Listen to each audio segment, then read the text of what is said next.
Hi guys, I just want to tell you that I am releasing one video per week on my Patreon channel. The link is in the description below. On Patreon, I release videos that are simply too controversial for YouTube, that would likely get my channel banned or maybe struck by some TOS reason, who knows why. The rules on YouTube nowadays are so arbitrary that you can't get ahead of them. So that's why I have the Patreon channel. Go check it out. It's in the description below. And yeah, so here's my weekly CRP video. Hope you enjoy it. A man's relationship with his father is always a complicated one because you see, on the one hand, there is a great deal of love for your father. You're always going to love him and you're always going to want his approval. On the other hand, there is going to be a natural competitiveness, a desire to best your old man. And the problem here becomes when you discover as you get older that you don't respect your old man. This is a tragedy. Yeah, in my own case, I love my old man very much. I was really a daddy's boy when I was growing up, when I was a little kid. I'm talking like 2, 3, 4, 6, and so on, right? But the problem was that my father, he had a great many qualities that were quite extraordinary in many ways. But ultimately, he was unable to control his temper. He was unable to control his temper because of problems of his own that I'm not going to get into in this video, of course. But because of this, over the years, I not only lost respect for him, but I also lost my affection for him. And today, I'm completely indifferent to his fate. He's still alive. And he's just a crotchety old bastard. I mean, he's just alienated everybody in his life. I mean, he had great qualities, very, very intelligent, very hardworking. But his flaws, which he was unable to even admit, he was unable to admit to these flaws, and they ate him alive and destroyed everything in his life and alienated everybody, including myself. This happens especially with men whose sons are better than they are. Now, this is the thing that you're going to find once you have children of your own. You're going to want your kids to be better than you. You want your kids to be more successful in everything than whatever it is that you do. You want them to be more successful at life than you are. It's a natural desire. But at the same time, there is an issue of, I would say maybe resentment or envy or just whatever you want to call it, that some men fall victim to this when they have sons who are better than they are. And they act like assholes to their sons and alienate their sons, which is, of course, a huge mistake. I always think of Steve Jobs. Steve Jobs was adopted, and his adopted parents, right, they were, as I understand it, they were blue-collar workers. And Steve Jobs loved them very much. And apparently, from what I understand from Walter Isaacson's biography of him, you see, at a relatively young age, Steve Jobs realized that he was better than his father, than his adopted father, but the man he considered his father all of his life. But the thing is, see, that both men, the father and the son, recognized that the son was just better. He was just a smarter, more capable individual. And they were reconciled to this. And that was very fortunate for both men, I think, because from what I understand, they loved each other up until the end of their days. They loved each other very much. And there was the understanding that Steve Jobs was just better than his old man. But the old man was proud of it, see? And that's the healthy attitude. That's the healthy attitude of a father who is not so capable, not so brilliant, not so intelligent as his son, but revels in the triumphs of his son. Revels in those triumphs and is happy for his son in a selfless way. This is the healthy attitude. This is the attitude of a man whose son will always respect him, even as he surpasses him. Yeah, because you see, you can respect a man who is inferior to you in accomplishments. See, the respect that you give a man, another man, not necessarily your old man, but just any man that you meet. Well, you can meet a garbage man who's a better man than you in many ways. Maybe you're richer, maybe you're smarter, you have more credentials, more education and whatnot, but he can be a dependable man, perhaps more dependable than you, perhaps in certain qualities that you've always admired and always wished that you had. That garbage man, be he so humble, he's better than you. And this is a good thing. This is a good thing to find those qualities in others that you respect. And it's an attitude that you should cultivate. You should cultivate the desire to find other men whom you respect, even if they are lesser than you. And this is the key issue. Because so many men think that, just because they're rich, just because they have a lot of degrees from highfalutin educational establishments, that they are better than others. And this is not the case. You are not better because you have more zeros in your bank account. You're not better because you have more letters after your name. You're better because of the inherent qualities that you have. And I'm not talking about like just brains, because brains is a little bit of a crapshoot. I'm talking about those qualities that depend on your force of character, your force of will. Those qualities: dependability, persistence, consistency, fairness, honesty. These are qualities that as a man you control. And you, of course, control the most important quality of them all, which is the ability to set aside your emotions and use your logic, your reason, your acquired knowledge and your experience to dictate your actions. To dictate your actions in the short, medium, and long term. To not allow your actions to be dictated by your emotions, like rage, for instance, like bad temper. My old man, he allowed so much of his life to be dictated by his bad temper.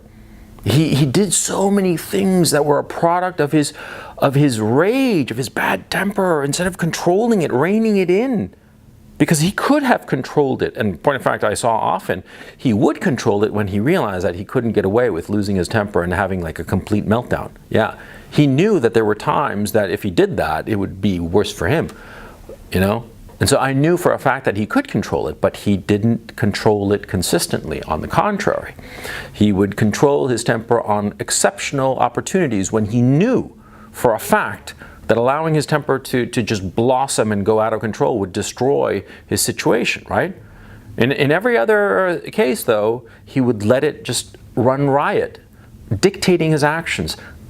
That's the mark of a man who's just not worth it, who's just not a man you can respect. A man you can respect is a man who controls those qualities, consciously controls those qualities, controls his temper, controls his consistency, controls his honesty, because we all have the urge to be dishonest. We all have the urge to just blow off work. We all have the urge to be lazy bums and not do what we're supposed to in order to advance our interests. Okay? I'm not talking about like school and crap like that. I'm talking about like you as a man advancing your interests.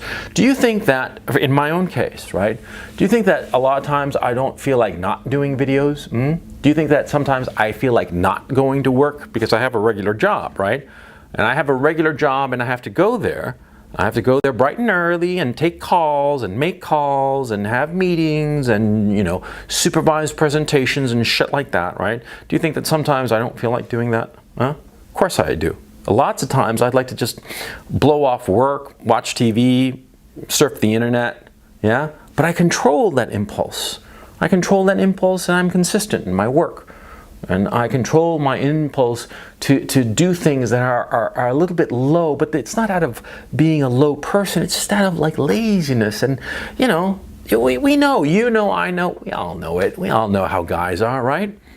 And the mark of a man is the ability to control these impulses, these negative impulses, and force ourselves to act in the ways that will advance our interests. Force ourselves to act in ways that are decent and good and proper and consistent and honest and, like a man. You see, that's what you have to do. You have to act like a man. You grow up with a father who doesn't act like a man. You grow up with a father whom you don't respect. Not because he makes less money than you, not because he's not so bright as you, doesn't have that many IQ points as you, not because he was not so successful. No, because all of those things, they're the product of chance. They're the product of luck. The fact that you have like 150 IQ points, what, you think that that's some virtue of yours? No, you got lucky. You got lucky in the genetic lottery, and that's that. You think that you're making so much money because you're so smart? No. There are tons of people who are smarter than you, harder working than you, that never accomplish the money that you've made. You got that money, you got those brains, you got whatever it is that you got going for you. You got that out of luck. And so you can't look down on a man who's not so fortunate in those regards, but you can look down on, and should look down on, a man who doesn't control himself, who doesn't give it his best, who doesn't rein in the worst impulses that we men have, and instead of allowing those worst impulses to run our lives, control our lives, we turn them around, we rein them in, and we control them, and we act from the best impulses. That's a man, and that's a man you should respect. And if you're not lucky enough to have a father like that, if you're not lucky enough to have an old man who you can respect, well, the fact of the matter is that a lot of people say that the opposite of love is hate.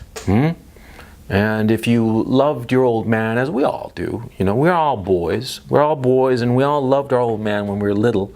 We thought that he was the big hero because, of course, you know, he's the old man. He's the big guy in our lives, right? And we're little, we're 4, we're 6, we're 8 years old, right?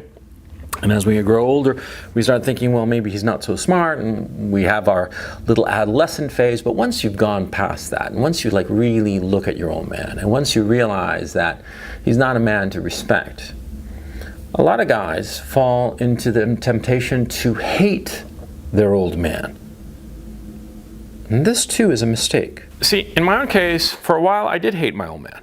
I hated him because, in a very real sense, you know, I thought to myself, well, the opposite of love is hate, and I hate the way he is, and so I hate him, right? But with a little bit of perspective and a little bit of time, I realized that the opposite of love is not hate. And the opposite of hate is not love. No. The opposite of love and the opposite of hate is indifference. And you love someone very much. You love them with all your heart. Your parent, your romantic partner, whomever, it doesn't matter. And you'll go through a phase that they disappoint you and you'll hate them. But that's not the end of love. Hate, in a very real sense, is just an expression of love, almost. No, what will happen is that eventually that love that briefly might have turned to hate, it will cool into indifference. And that's what you should strive towards. Whenever you feel that someone disappointed you, that someone didn't live up to whom you wanted them to be, whom they could have been, they had all the qualities to be somebody that you could admire and respect. And instead of acting in ways that would elicit admiration and respect, they acted in low ways, in pathetic ways, in ways that just made you cringe and made you want to look away, you know? Because that was what happened to me. Oh, so many times, you have no idea. Well, when somebody acts like that, it only hurts you if you hate them. Don't hate them. Get beyond hate, which is beyond love, and enter the land of indifference. Become indifferent to this person who misused your love, who threw away your love. That's what you have to do. You have to embrace the opposite of love. And the opposite of love is indifference. So many guys fail to do this. So many guys, because I know a lot of guys who have a similar relationship with their old man. Different particulars, but it doesn't matter. But what happens is a lot of these guys, they hate their old man. And they rant about the old man if ever they get wound up about it. Yeah, they go on and on and on about how the old man is this, that, the other, and they enumerate every little fucking thing. Yeah, and what is it? It's that love that is unresolved. It's that love, because that's what it still is. It's that they still love them, but they express this love by way of hatred instead of what it should be, which is the natural thing, which is indifference. To let go. To not allow what does not matter to affect your life. Because that's the key issue. When you realize that you don't respect somebody, when you realize that the old man that you grew up with, whom you loved very much, but you realize that they are just not worth it, that the way that they act, the way that they behave, the men that they are is just not someone that you respect. What you have to do is just let go and allow indifference into your heart. And just let go of it. Think of it like a balloon. A balloon that's pulling you off the ground. And you have to let go of that balloon and let it just fly off into the air. And ignore it. And understand that that balloon will never come back. Because you will never love someone again the way that you once did. Once love is lost, it's gone for good. Okay? And that happens in everything. And not just with parental and filial love, rather. It also happens with romantic love. It happens with fraternal love. When the trust and that love is broken, it's gone for good. It's never coming back.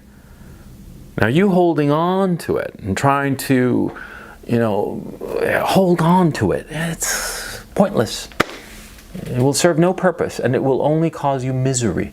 The Buddhists, I'm a great admirer of them. I don't really believe in any kind of religion, right? But Buddhist philosophy of just letting go of desire.